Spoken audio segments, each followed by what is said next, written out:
ओ भगवान की जय, प्यारे कृष्ण कन्हैया लाल की जय।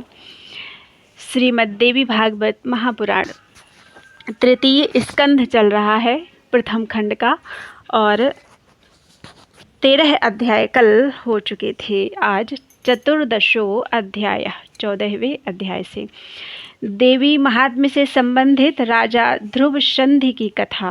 ध्रुव संधि की मृत्यु के बाद राजा युधाजित और वीरसेन का अपने अपने दौहित्रों के पक्ष में विवाद।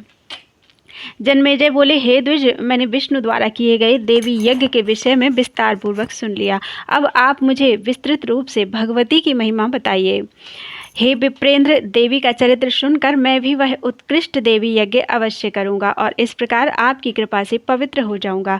व्यास जी बोले, हे राजन, सुनिए, अब मैं भगवती के उत्तम चरित्र का वर्णन करूंगा। मैं इसके साथ साथ विस्तृत इतिहास तथा पुराण भी कहूंगा। कौशल देश में सूर्यवंश में एक महातेजस्वी श्रेष्ठ राजा उत्पन्न हुए। वे महाराज पुष्य के पुत्र थे और ध्रुव संधि के नाम से विख्यात थे। वे धर्मात्मा, सत्यनिष्ठ तथा वर्णाश्रम धर्म की रक्षा के लिए सदा तत्पर रहते थे। पवित्र व्रतधारी वे ध्रुव संधि वैभवशालिनी अयोध्या नगरी में राज्य करते थे। उनके राज्य में ब्राह्मण, क्षत्रिय, वैश्य, शूद्र, द्विजगण तथा अन्य सभी अपनी अपनी जीविका में तत्पर रहकर धर्म पूर्वक आचरण करते थे। उनके राज्य में कहीं भी चोर, निंदक, धूर्त, पाखंडी, कृतघ्न तथा मूर्ख मनुष्य निवास नहीं करते थे। हे कुरुश्रेष्ठ, इस प्रकार धर्म पूर्वक राज्य करते हुए उन राजा की रूपवती तथा आनंदोपभोग प्रदान करने वाली 2 पत्नियां थीं। उनकी धर्मपत्नी मनोरमा थी, जो सुंदर रूप वाली तथा परम विदुषी थी, और दूसरी पत्नी लीलावती थी, वह भी रूप तथा गुणों से संपन्न थी। महाराज ध्रुव संधि उन दोनों पत्नियों के साथ राजभवनों, उपवनों, क्रीड़ा पर्वत, बावलियों तथा विभिन्न महलों में विहार करते थे। रानी मनोरमा ने शुभ बेला में राज लक्षणों से संपन्न एक सुंदर पुत्र उत्पन्न किया। उसका नाम सुदर्शन पड़ा। उनकी दूसरी सुंदर पत्नी लीलावती ने भी 1 माह के भीतर शुभ पक्ष तथा शुभ दिन में एक सुंदर पुत्र को जन्म दिया। महाराज ध्रुव संधि ने उन दोनों बालकों का जात कर्म आदि संस्कार किया तथा पुत्र जन्म से प्रमुदित एवं उल्लसित होकर उन्होंने ब्राह्मणों को नानाविध दान दिए। हे राजन, महाराज ध्रुव संधि उन दोनों पुत्रों पर समान प्रीति रखते थे। वे उन दोनों के प्रति अपने प्रेम भाव में कभी भी अंतर नहीं आने देते थे। परम तपस्वी उन राजेंद्र ने अपने वैभव के अनुसार बड़े हर्षोल्लास के साथ विधि पूर्वक उन दोनों का चूड़ा कर्म संस्कार किया। चूड़ा कर्म संस्कार हो जाने पर उन दोनों बालकों ने राजा के मन को मोहित कर लिया। वे दोनों कांतिमान बालक खेलते समय सभी लोगों को मुग्ध कर लेते थे। उन दोनों में मनोरमा का पुत्र सुदर्शन ज्येष्ठ था। लीलावती का शत्रुजित नामक पुत्र अत्यंत सुंदर तथा मृदुभाषी था।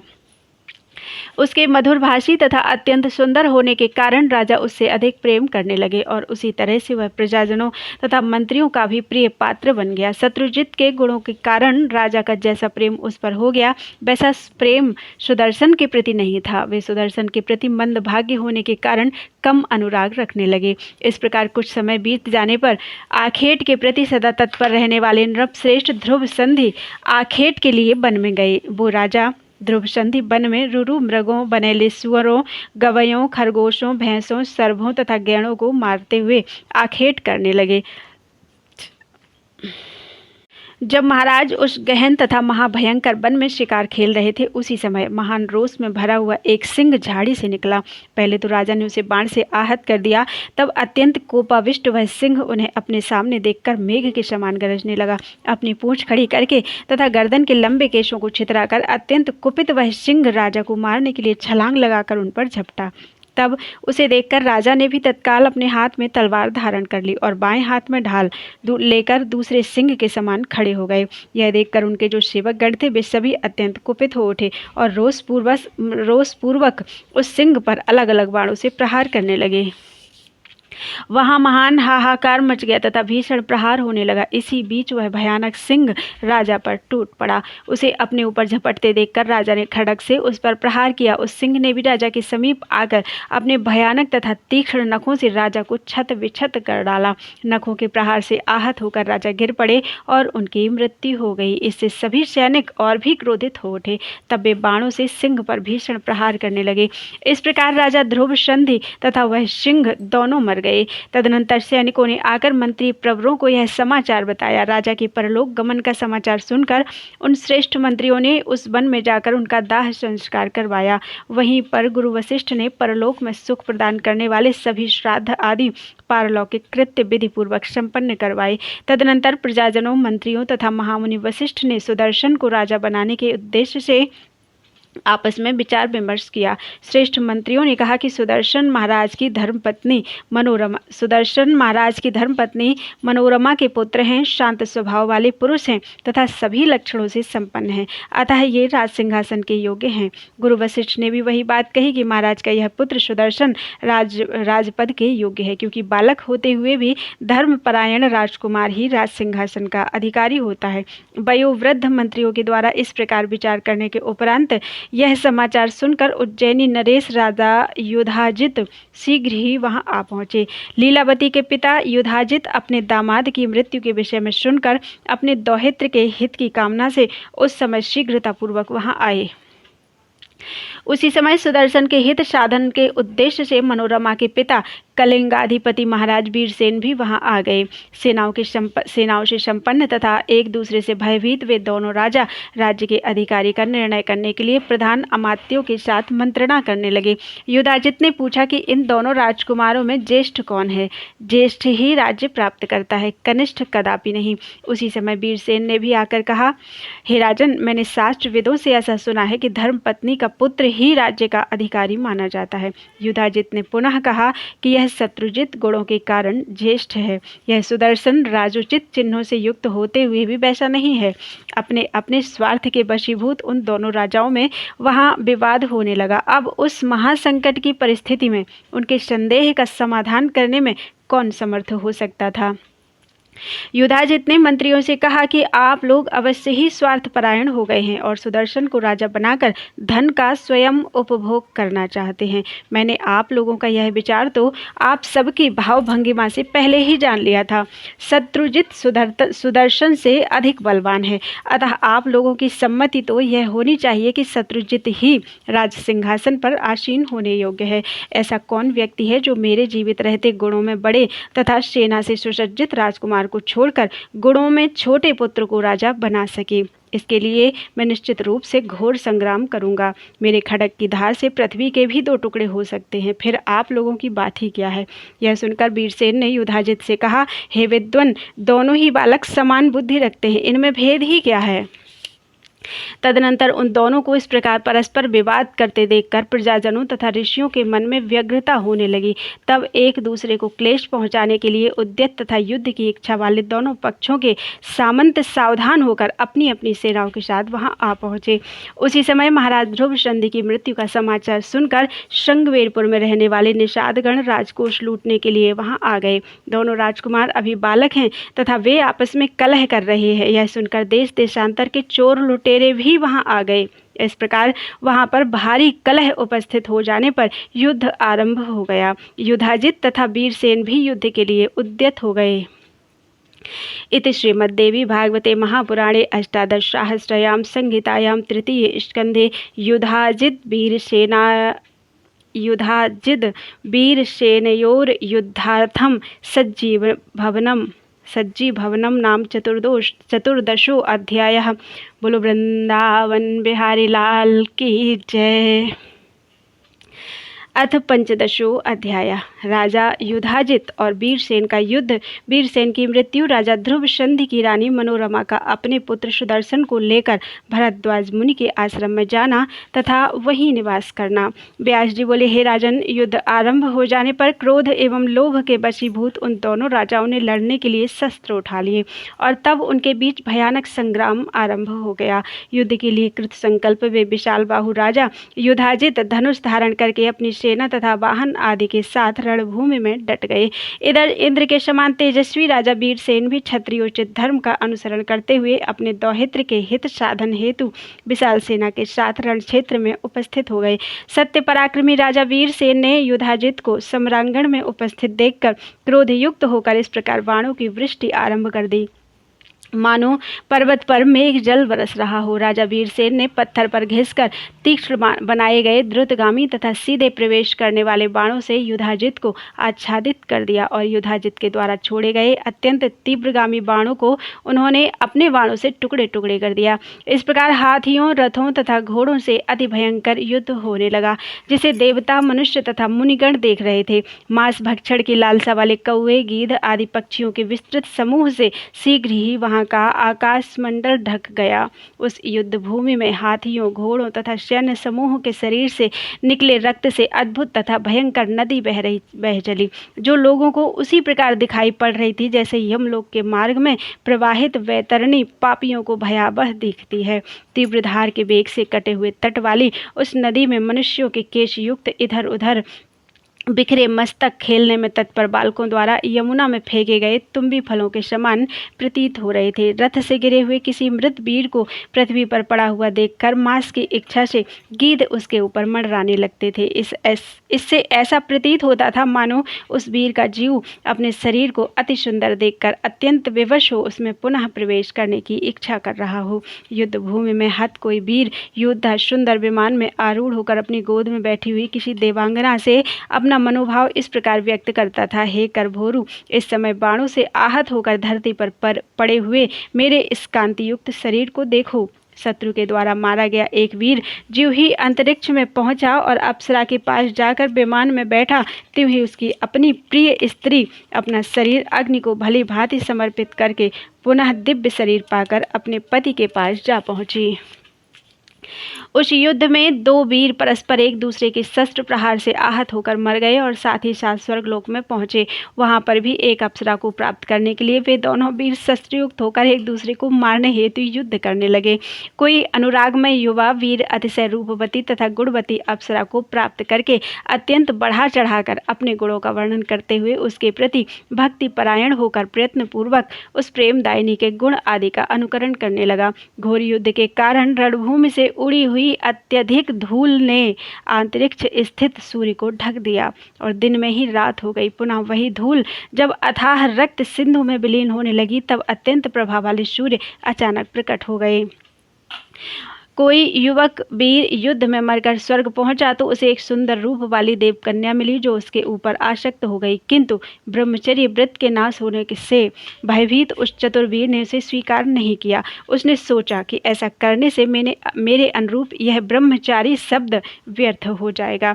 तदनंतर घोर संग्राम छिड़ जाने पर राजा युधाजित ने अपने तीक्ष्ण तथा अत्यंत भीषण बाणों से वीरसेन को मार डाला। इस प्रकार कटे मस्तक वाले महाराज वीरसेन पृथ्वी पर गिर पड़े। उनकी संपूर्ण सेना नष्ट हो गई और चारों दिशाओं में भाग गई। अपने पिता वीरसेन को सम्रांगण में मारा गया सुनकर तथा अपने पिता के बैर का स्मरण करते हुए मनोरमा भय से व्याकुल हो गई। वह इस चिंता में पड़ गई कि बुरे विचारों वाला वह पापी युधाजित राज्य के लोभ से मेरे पुत्र को अवश्य ही मार डालेगा। अब मैं क्या करूं, कहाँ जाऊं? मेरे पिताजी युद्ध में मारे गए तथा पतिदेव भी मर चुके हैं। अब मेरा यह पुत्र अभी बालक ही है। लोभ बड़ा ही पापी होता है, इसने किसको अपने वश में नहीं किया। लोभ से ग्रस्त हो जाने पर श्रेष्ठ राजा भी कौन सा पाप नहीं कर सकता। लोभ से अभिभूत मनुष्य अपने माता पिता, भाई, गुरु तथा बंधु बांधवों को भी मार डालता है, इसमें संदेह नहीं है। लोभ के कारण मनुष्य अभक्ष्य का भक्षण तथा अगम्या स्त्री के साथ गमन भी कर लेता है, यहाँ तक कि लोभ से व्याकुल होकर वह धर्म का त्याग भी कर देता है। अब इस नगर में कोई बलवान पुरुष मुझे सहायता देने वाला भी नहीं रह गया, जिसके आश्रय में रहकर मैं अपने सुंदर पुत्र का पालन कर सकूं। यदि राजा युधाजित मेरे पुत्र को मार डालें तो फिर मैं क्या करूंगी?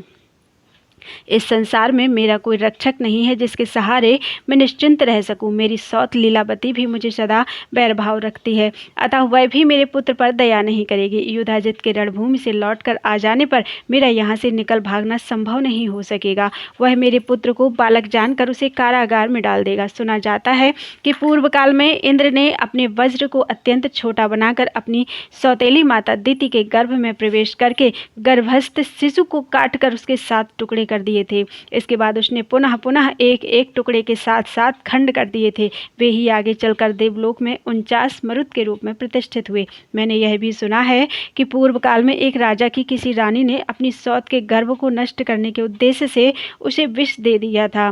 कुछ समय बीतने पर वह बालक विष के साथ उत्पन्न हुआ। इसी से वह भूमंडल पर शगर के नाम से प्रसिद्ध हो गया। महाराज दशरथ की भार्या कैकेयी ने पति के जीवन काल में ही उनके ज्येष्ठ पुत्र रामचंद्र जी को वनवास दे दिया था, जिसके फलस्वरूप राजा दशरथ की मृत्यु भी हो गई थी। जो मंत्री मेरे पुत्र सुदर्शन को राजा बनाना चाहते हैं, वे भी अब विवश होकर युधाजित के अधीन हो गए हैं। मेरा भाई भी ऐसा योद्धा नहीं है जो मुझे बंधन से छुड़ा सके। दैवयोग से मैं महान संकट में पड़ गई हूँ, फिर भी उद्योग तो सर्वथा करना ही चाहिए। सफलता तो दैव के अधीन है, अतः अब मैं अपने पुत्र की रक्षा के लिए शीघ्र ही कोई उपाय करूंगी। ऐसा सोचकर वह रानी अति सम्मानित, सभी कार्यों में दक्ष तथा विचार कुशल श्रेष्ठ मंत्री प्रवर बिदल्ल को बुलवाकर उन्हें एकांत में ले गई और बालक को हाथ में लेकर रोती हुई दीन मन वाली उस मनोरमा ने अत्यंत दुखित होकर उनसे कहा, मेरे पिता युद्ध में मारे गए और मेरा यह पुत्र अभी अबोध बालक है। राजा युधाजित बलवान है, ऐसी परिस्थिति में मुझे क्या करना चाहिए, मुझे बताएं। तब बिदल्ल ने उससे कहा, अब यहाँ नहीं रहना चाहिए, हम लोग यहाँ से वाराणसी के वन में चलेंगे। वहाँ सुबाहु नाम से विख्यात मेरे मामा रहते हैं। वे समृद्धिशाली तथा महाबलशाली हैं, वे ही हमारे रक्षक होंगे। मन में युधाजित के दर्शन की लालसा से नगर से बाहर निकल चलना चाहिए और रथ पर सवार होकर प्रस्थान कर देना चाहिए, इसमें शंका की आवश्यकता नहीं है। बिदल्ल के ऐसा कहने पर रानी मनोरमा लीलावती के पास गई और बोली, हे सुनैने, मैं तुम्हारे पिताजी का दर्शन करने जा रही हूँ। ऐसा कहकर मनोरमा एक दासी और मंत्री बिदल्ल को साथ लेकर रथ पर सवार होकर नगर से बाहर निकल गई। उस समय वह बहुत डरी हुई थी, दुखित, अत्यंत दीन तथा पिता के मृत्युजन्य शोक से व्याकुल वह मनोरमा राजा युधाजित से मिलकर तत्काल अपने मृत पिता का दाह संस्कार कराकर भय से व्याकुल होकर कांपती हुई 2 दिनों में गंगा जी के तट पर पहुंच गई। वहां के निषादों ने उसे लूट लिया तथा उसका सारा धन और रथ छीन लिया। सब कुछ लेकर वे धूर्त दस्यु चले गए। तब वह रोती हुई अपने पुत्र को लेकर सैरंध्री के हाथ का सहारा लेकर किसी प्रकार गंगा के तट पर गई और एक छोटी सी नौका पर डरती हुई बैठकर पवित्र गंगा को पार करके वह भयाक्रांत मनोरमा त्रिकूट पर्वत पर पहुंच गई। वह भयभीत मनोरमा भरद्वाज मुनि के आश्रम में शीघ्रता से पहुंची। तब वहां तपस्वियों को देखकर वह निर्भय हो गई। तदनंतर भरद्वाज मुनि ने कहा, हे शुचिस्मृते, तुम कौन हो, किसकी पत्नी हो, इतने कष्ट से तुम यहाँ कैसे आ गई हो? मुझसे सत्य कहो, तुम कोई देवी हो अथवा मानवी हो? अपने इस बालक पुत्र के साथ वन में क्यों विचरण कर रही हो? हे सुंदरी, हे कमल नयने, तुम राज्य भ्रष्ट जैसी प्रतीत हो रही हो। मुनि के पूछने पर उस रूपवती रानी ने कुछ भी उत्तर नहीं दिया और दुख से संतप्त होकर रोती हुई उसने अपने मंत्री बिदल्ल को सारी बातें बताने के लिए संकेत किया। तब बिदल्ल ने मुनि से कहा, ध्रुव संधि एक श्रेष्ठ नरेश थे। ये उन्हीं की मनोरमा नाम वाली धर्मपत्नी हैं। सूर्यवंश में उत्पन्न उन महाबली महाराज को सिंह ने मार डाला। सुदर्शन नाम का यह बालक उन्हीं राजा का पुत्र है। इनके अत्यंत धर्मात्मा पिता अपने इसी दौहित्र के लिए संग्राम में मारी गए। अतएव युधाजित के भय से संत्रस्त होकर ये इस निर्जन वन में आई हैं। हे महाभाग, हे मुनिश्रेष्ठ, अबोध पुत्र वाली ये राजपुत्री अब आपकी शरण में आई हैं, अतः आप इनकी रक्षा कीजिए। किसी दुखी प्राणी की रक्षा करने में यज्ञ करने से भी अधिक पुण्य बताया गया है। भयभीत तथा दीन की रक्षा को तो और भी अधिक फलदायक कहा गया है। ऋषि बोले, हे कल्याणी, तुम यहाँ भय रहित होकर निवास करो। हे कल्याणी, तुम यहाँ भय रहित होकर निवास करो। हे सुव्रते, अपने पुत्र का पालन पोषण करो। हे विशाल नयने, यहाँ तुम्हें शत्रु से उत्पन्न होने वाला किसी प्रकार का भी भय नहीं करना चाहिए। तुम अपने इस कांतिमान पुत्र का लालन पालन करो। तुम्हारा यह पुत्र आगे चलकर राजा होगा। यहाँ तुम लोगों को कभी भी कोई दुख तथा शोक नहीं होगा। व्यास जी बोले, मुनि के इस प्रकार कहने पर महारानी मनोरमा निश्चिंत हो गईं और मुनि के द्वारा प्रदान की गई एक कुटिया में वे शोक रहित होकर निवास करने लगीं। इति श्रीमद्देवी भागवते महापुराणे अष्टादशसहस्रायां संहितायां तृतीये स्कन्धे मनोरमया भरद्वाजाश्रमं प्रति गमनं नाम पंचदशोऽध्याय। बोलो वृंदावन बिहारी लाल की जय। युधाजित 8 अध्याय। युधाजित का भरद्वाज मुनि के आश्रम पर आना और उनसे मनोरमा को भेजने का आग्रह करना। प्रत्युत्तर में मुनि का शक्ति हो तो ले जाओ ऐसा कहना। व्यास जी बोले, हे राजन, तदनंतर महाबली युधाजित ने रणभूमि से अयोध्या पहुंचकर सुदर्शन को भी मार डालने की इच्छा से मनोरमा के विषय में लोगों से पूछा। मनोरमा कहाँ चली गई, ऐसा बार बार कहते हुए उसने सेवकों को इधर उधर भेज दिया। तत्पश्चात किसी शुभ दिन में अपने दौहित्र को राज सिंहासन पर बैठा दिया। समस्त मंत्रियों के साथ गुरु वशिष्ठ ने अथर्ववेद के कल्याणकारी मंत्रों का उच्चारण करके जल पूरे समस्त कलशों से राजकुमार शत्रुजित का अभिषेक किया। हे कुरुनंदन, उस समय शंख भेरी के निनादों तथा तुरहियों की ध्वनियों के साथ पूरे नगर में उत्सव मनाया गया। ब्राह्मणों के वेद पाठों, बंदीजनों के स्तुति गान तथा मंगलकारी जयघोष से अयोध्या नगरी प्रफुल्लित सी दिखाई दे रही थी। हृष्ट पुष्ट जनों से भरी पूरी और स्तुतियों तथा वाद्यों की ध्वनि से निनादित वह अयोध्या उन नए नरेश के अभिषिक्त होने पर नवीन पुरी की भांति सुशोभित हो रही थी। उस नगरी में जो कोई भी सज्जन लोग थे, उन्होंने अपने घर में ही रहकर शोक मनाया। वे सुदर्शन के विषय में सोचते हुए कह रहे थे कि वह राजकुमार कहाँ चला गया। महान पतिव्रता वह मनोरमा अपने पुत्र के साथ कहाँ चली गई। राज्यलोभी शत्रु युधाजित ने युद्ध में उसके पिता को मार डाला। ऐसा विचार करते हुए सब में समान बुद्धि रखने वाले वे साधुजन शत्रुजित के अधीन होकर दुखी मन से रहने लगे। इस प्रकार युधाजित भी विधान पूर्वक अपने दौहित्र को राज सिंहासन पर बैठाकर तथा राज्यभार मंत्रियों को सौंपकर अपनी नगरी को प्रस्थान कर गया। सुदर्शन मुनियों के आश्रम में रह रहा है ऐसा सुनकर युधाजित उसे मार डालने की इच्छा से तत्काल ही चित्रकूट पर्वत की ओर चल पड़ा। वहां दुर्दर्श नामक श्रृंगवेरपुर के राजा के यहाँ पहुंचा और उस विशाल सेना संपन्न तथा पराक्रमी निषाद राज को अगुआ बनाकर उसने शीघ्र ही आगे की ओर प्रस्थान किया। युधाजित को सेना सहित आते हुए सुनकर अबोध संतान वाली वह मनोरमा भयभीत तथा अत्यंत दुखित हो गई। अत्यंत शोक संतप्त वह मनोरमा आंखों में आंसू भरकर मुनि भरद्वाज से बोले कि युधाजित यहाँ भी आ पहुंचा, अब मैं क्या करूं तथा कहाँ जाऊं। इसने मेरे पिता का वध कर दिया तथा अपने दौहित्र को राजा बना दिया। अब वह विशाल सेना के साथ मेरे पुत्र के वध की कामना से यहाँ आ रहा है। हे स्वामिन, मैंने सुना है कि पूर्व काल में जब मुनियों के पवित्र आश्रम में द्रौपदी के साथ पांडव निवास कर रहे थे, उसी समय एक दिन वे पांचों भाई आखेट के लिए चले गए और द्रौपदी वहीं पर मुनियों के उस पावन आश्रम में रह गई थी। धौम में अत्रि, गालव, पैल, जावाली, गौतम, भृगु, च्यवन, अत्रि, गोत्रज, कंडु, जतु, कृतु, बीतिहोत्र, सुमंतु, यज्ञदत्त, वत्सल, राशासन, कहोड़, यवक्री, यज्ञकृत, कृतु, ये सब और भरद्वाज आदि अन्य पुण्यात्मा मुनिगण उस पावन आश्रम में विराजमान थे। वे सभी वेद पाठ कर रहे थे। हे मुनि समुदाय से संपन्न उस आश्रम में सर्वांग सुंदरी वह द्रौपदी अपनी दासियों के साथ निर्भय होकर रहती थी। शत्रुओं को संताप पहुंचाने में समर्थ तथा धनुष बाण धारण किए वे पांचों पांडव मृग का पीछा करते हुए एक वन से दूसरे वन में निकल गए। इसी बीच समृद्धिशाली सिंधु नरेश जयद्रथ वेद ध्वनि सुनकर अपनी सेना के साथ आश्रम के पास आ गया। वेद पाठ सुनकर राजा जयद्रथ पुण्यात्मा मुनियों के दर्शन की इच्छा से शीघ्रतापूर्वक रथ से उतरा। जब वह अपने दो भृत्यों के साथ आगे बढ़ा तो मुनियों को वेद पाठ में संलग्न देखकर वहीं पर बैठ गया। हे स्वामिन, राजा जयद्रथ हाथ जोड़कर कुछ देर तक बैठा रहा।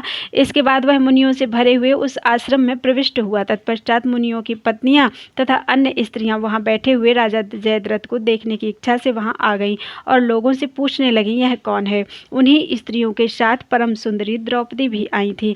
जयद्रथ की दृष्टि दूसरी लक्ष्मी के समान प्रतीत हो रही थी।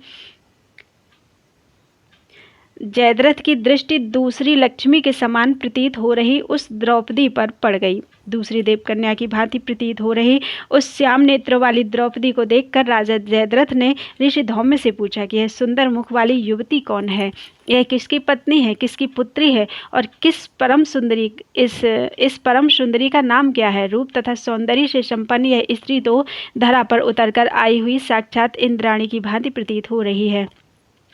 यह स्त्री बबूल के वन में स्थित लवंग लता तथा कुरूपा राक्षसियों के समूह में सचमुच रंभा के समान प्रतीत हो रही है। हे महाभाग, आप सच सच बताइए, यह स्त्री किसकी पत्नी है? हे द्विज, यह तो किसी रानी जैसी प्रतीत हो रही है। मुनि पत्नी तो यह कदापि नहीं हो सकती। धौम्य बोले, हे सिंधु राजेंद्र, समस्त शुभ लक्षणों वाली यह पांडवों की प्रिय भार्या तथा पांचाल नरेश की पुत्री द्रौपदी है। यह इसी पवित्र आश्रम में निवास करती है। जयद्रथ बोला, विख्यात पराक्रमी पांचों पांडव कहाँ गए हैं? क्या वे महान बलशाली वीर निश्चिंत होकर इस समय इसी वन में रह रहे हैं? धौम्य बोले, पांचों पांडव इस समय रथ पर आरूढ़ होकर आखेट के लिए वन में गए हैं। वे राजागण मध्याह्न काल में मृगों को लेकर आ जाएंगे।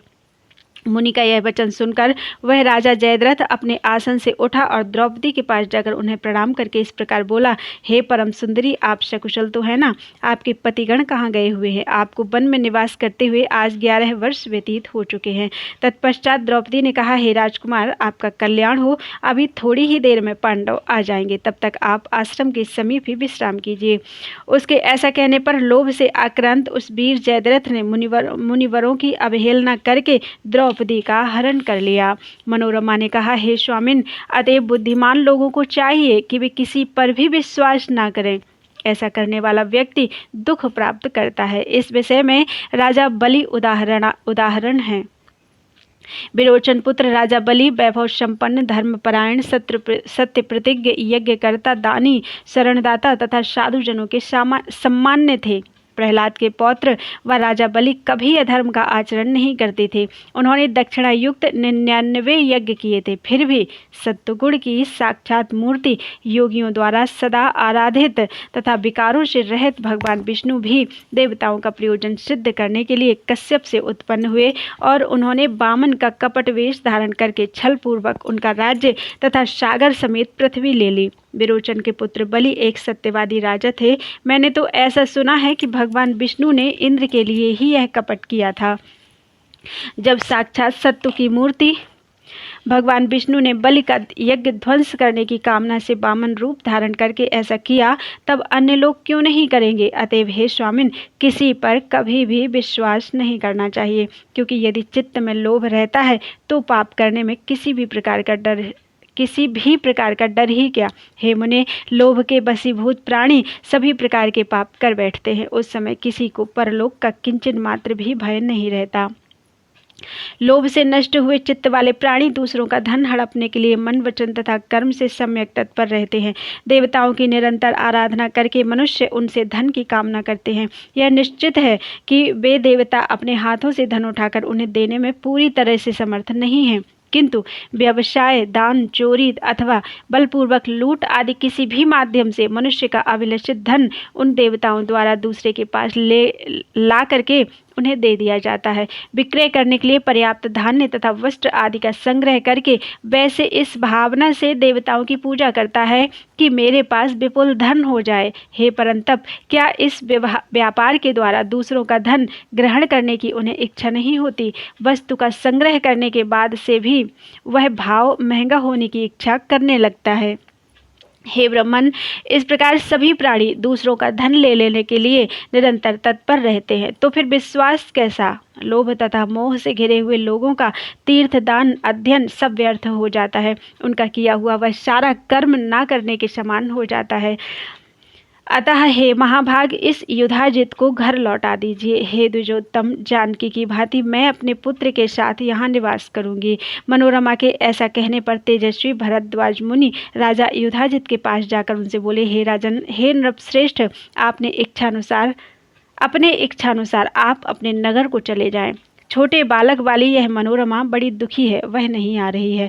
युधाजित बोला, हे सौम्य मुने, आप हठ छोड़ दीजिए और मनोरमा को विदा कीजिए। इसे छोड़कर मैं नहीं जाऊंगा, अर्थात यदि आप नहीं मानेंगे तो मैं इसे अभी बलपूर्वक ले जाऊंगा। ऋषि बोले, जैसे प्राचीन काल में विश्वामित्र वशिष्ठ मुनि की गौ ले जाने के लिए उद्यत हुए थे, उसी प्रकार यदि आप में शक्ति हो तो आज मेरे आश्रम से इसे बलपूर्वक ले जाइए। इति श्रीमद्देवी भागवते महापुराणे अष्टादशसहस्रायां संगीतायां तृतीय स्कंदे युधाजित भारद्वाजयोः संवाद वर्णनम नाम 16 अध्यायः। बोलो वृंदावन बिहारी लाल की जय। अथ 17 अध्यायः।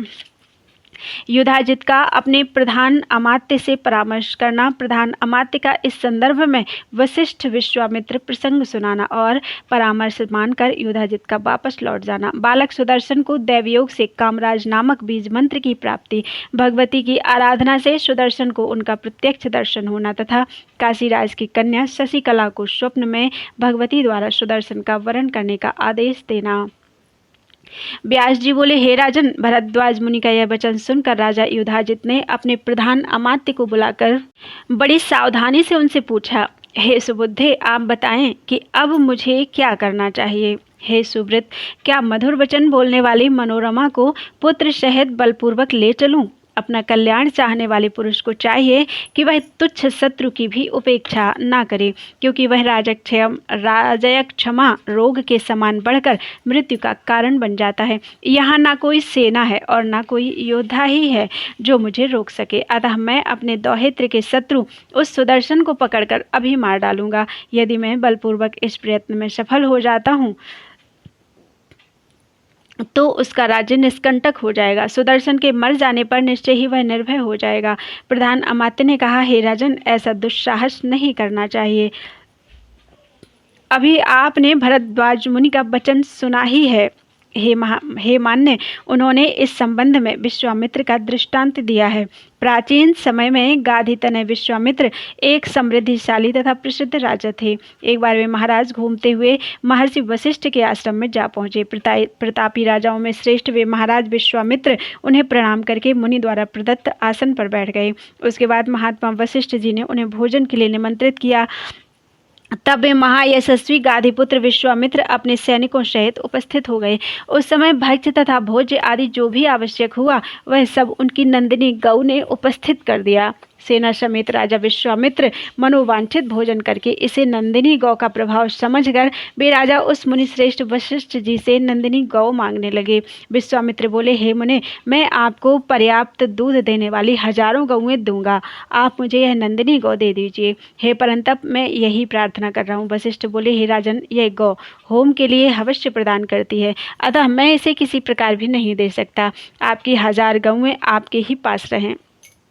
विश्वामित्र बोले, हे साधु, मैं आपकी इच्छा के अनुसार 10,000 अथवा 1,00,000 गौएं दे रहा हूँ। आप नंदिनी मुझे दे दीजिए, नहीं तो मैं इसे बलपूर्वक ग्रहण कर लूँगा। वशिष्ठ बोले, हे नृपते, जैसी आपकी रुचि हो, आप इसे बलपूर्वक अभी ले लीजिए, किंतु हे राजन, मैं तो इस नंदिनी को स्वेच्छा से अपने आश्रम से आपको नहीं दूंगा। यह सुनकर राजा विश्वामित्र ने अपने महाबली अनुचरों को आदेश दिया कि तुम लोग इस नंदिनी गौ को ले चलो। तब बल के अभिमान में चूर उन अनुचरों ने आक्रमण करके उस धेनु को बलपूर्वक बांधकर पकड़ लिया। तब आंखों में आंसू भरकर कांपती हुई उस नंदिनी ने मुनि से कहा, हे मुनि, आप मुझे क्यों त्याग रहे हैं? ये सब मुझे बांधकर खींच रहे हैं। वशिष्ठ जी ने उससे कहा, हे उत्तम दूध देने वाली नंदिनी, मैं तुम्हें त्याग नहीं रहा हूँ। ये राजा तुम्हें बलपूर्वक ले जा रहे हैं, जबकि मैंने अभी इनका स्वागत किया है। हे शुभे, मैं क्या करूं? मैं अपने मन से तुम्हें छोड़ना नहीं चाहता। मुनि के ऐसा कहने पर वह धेनु क्रोधित हो गई और कर्कश शब्दों वाला अत्यंत भयंकर हंभारव करने लगी। उसी समय उसके शरीर से महाभयंकर दैत्य ठहरो ठहरो ऐसा कहते हुए निकल पड़े। वे शस्त्र धारण किए हुए थे और उनका शरीर कवच से ढका हुआ था। उन्होंने सारी सेना का संहार कर दिया और नंदिनी को उनसे छुड़ा लिया। तब अत्यंत व्यथित होकर राजा विश्वामित्र अकेले ही घर लौट गए। वे अपने मन में सोचने लगे, हाय, मैं कितना पापी एवं दीनात्मा हूँ। क्षत्रिय बल की निंदा करते हुए वे विश्वामित्र ब्राह्मण के बल को महान तथा दुराराध्य समझकर तप करने लगे। महावन में अनेक वर्षों तक कठोर तपस्या करके विश्वामित्र ने छात्र धर्म का त्याग करके अंत में ऋषित्व प्राप्त कर लिया। अतः हे राजेंद्र, आप भी ऐसा अद्भुत वैर ना करें, क्योंकि तपस्वियों के साथ किया जाने वाला युद्ध निश्चित ही कुल का नाश करने वाला होता है। अतः आप तपोनिधि मुनिवर भरद्वाज के पास अभी जाइए और उन्हें आश्वासन दीजिए, हे राजेंद्र, सुदर्शन को यहीं छोड़ दीजिए, जिससे वह आनंद पूर्वक रह सके। हे राजन, यह दीन बालक आपका क्या अहित कर सकेगा? ऐसे दुर्बल एवं अनाथ बालक के प्रति आपका यह बैर भाव व्यर्थ है। हे नृपश्रेष्ठ, सर्वत्र दया करनी चाहिए। यह संसार सदा दैव के अधीन रहता है। ईर्ष्या करने से क्या लाभ? जो होनी होगी वह तो होकर ही रहेगी। हे राजन, दैवयोग से कभी वज्र तृण नहीं बन जाता और किसी समय तृण वज्र नहीं बन जाता है, इसमें संदेह नहीं। हे राजन, दैवयोग से कभी वज्र तृण बन जाता है और किसी समय तृण वज्र बन जाता है, इसमें संदेह नहीं है। दैवयोग से ही खरगोश सिंह को और मच्छर हाथी को मार देता है। अतः हे मेधाविन, आप दुस्साहस छोड़िए तथा मेरा हित कर वचन मानिए। व्यास जी बोले, हे जन्मेजय, मंत्री की यह बात सुनकर नृपश्रेष्ठ राजा युधाजित भरद्वाज मुनि को सिर झुकाकर प्रणाम करके अपने पुर को चले गए। तब रानी मनोरमा भी निश्चिंत हो गई और उस आश्रम में रहती हुई अपने सत्यव्रती पुत्र सुदर्शन का पालन करने लगी। अब वह सुंदर कुमार मुनि बालकों के साथ सर्वत्र निर्भय होकर क्रीड़ा करता हुआ दिनों दिन बढ़ने लगा। एक दिन सुदर्शन के पास आए हुए विदल्ल को किसी मुनि कुमार ने क्लीब इस नाम से पुकारा। उसे सुनकर सुदर्शन ने उसके एक अक्षर क्ली शब्द को स्पष्ट रूप से धारण कर लिया और उस अनुस्वार विहीन अक्षर का ही वह बार बार उच्चारण करने लगा।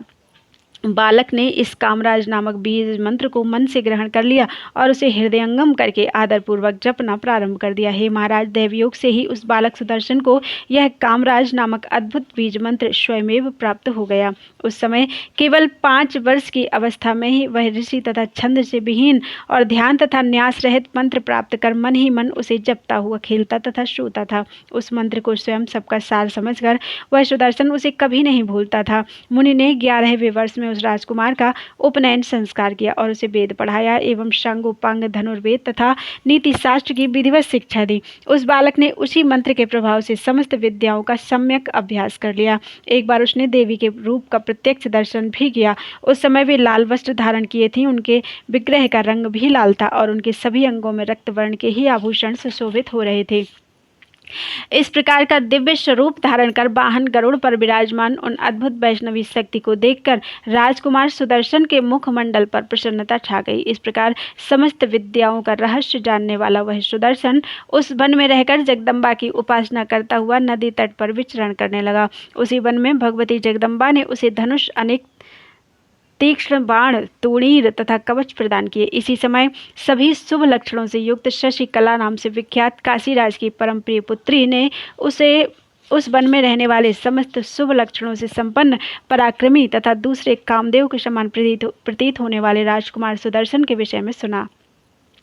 बंदीजनों के मुख से अति सम्मानित राजकुमार के विषय में सुनकर शशिकला ने मन ही मन बुद्धिपूर्वक उसे पति रूप में वरण करने का निश्चय कर लिया। उसी दिन आधी रात को जगदम्बा स्वप्न में शशिकला के पास आकर स्थित हो गई और उसे आश्वस्त करके यह वचन बोली, हे सुश्रोणी, सुदर्शन मेरा भक्त है, तुम उसी को अपना पति स्वीकार कर लो। हे भामिनी, मेरी आज्ञा से वह तुम्हारी सब कामनाएं पूर्ण करेगा। इस प्रकार स्वप्न में भगवती का मनोहर स्वरूप देखकर तथा उनके इस वचन को स्मरण करके परम माननीय शशिकला प्रसन्न हो गई।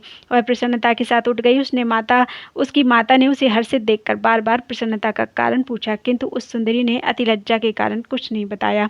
स्वप्न का बार बार स्मरण करके प्रसन्नता से युक्त होकर वह जोर से हंस पड़ती थी। तब उसने अपनी एक अन्य सखी से स्वप्न का सारा वृत्तांत विस्तार पूर्वक कह दिया।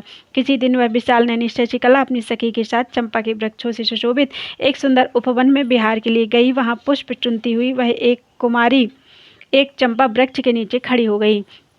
तभी उसने मार्ग में शीघ्रतापूर्वक आते हुए किसी ब्राह्मण को देखा। उस ब्राह्मण को प्रणाम करके सुंदरी शशिकला ने मधुर वाणी में कहा, हे महाभाग, आप किस देश से आए हैं? ब्राह्मण ने कहा, हे बाले, एक कार्यवश भरद्वाज मुनि के आश्रम से मेरा आगमन हुआ है। तुम क्या पूछ रही हो, मुझे बताओ। शशिकला बोली, हे महाभाग, उस आश्रम में अत्यंत प्रशंसनीय, संसार में सबसे बढ़कर तथा विशेष रूप से दर्शनीय कौन सी वस्तु है? ब्राह्मण ने कहा, हे सुश्रोणी, महाराज ध्रुव संधि के पुत्र श्रीमान सुदर्शन वहाँ रहते हैं। पुरुषों में श्रेष्ठ वे सुदर्शन अपने नाम के ही अनुरूप हैं। हे सुंदरी, जिसने राजकुमार सुदर्शन को नहीं देखा, मैं तो उसके नेत्रों को अत्यंत निष्फल मानता हूँ। सृष्टि की अभिलाषा वाले ब्रह्मा ने कौतूहलवश उन एक सुदर्शन में सभी गुणों को भर दिया है। अतः गुणों की खान सुदर्शन को ही मैं देखने योग्य मानता हूँ। वे राजकुमार तुम्हारे अनुरूप हैं और तुम्हारे पति होने के योग्य हैं। मणि और कांचन की भांति यह तुम दोनों का संयोग पहले से ही निश्चित हो चुका है। इति श्रीमद्देवी भागवते महापुराणे अष्टादशराहस्यां संहितायां तृतीय स्कंधे विश्वामित्र कथोत्तरम राजपुत्रस्य कामबीज प्राप्ति वर्णनम नाम सप्तदशो अध्याय। बोलो वृंदावन बिहारी लाल की जय।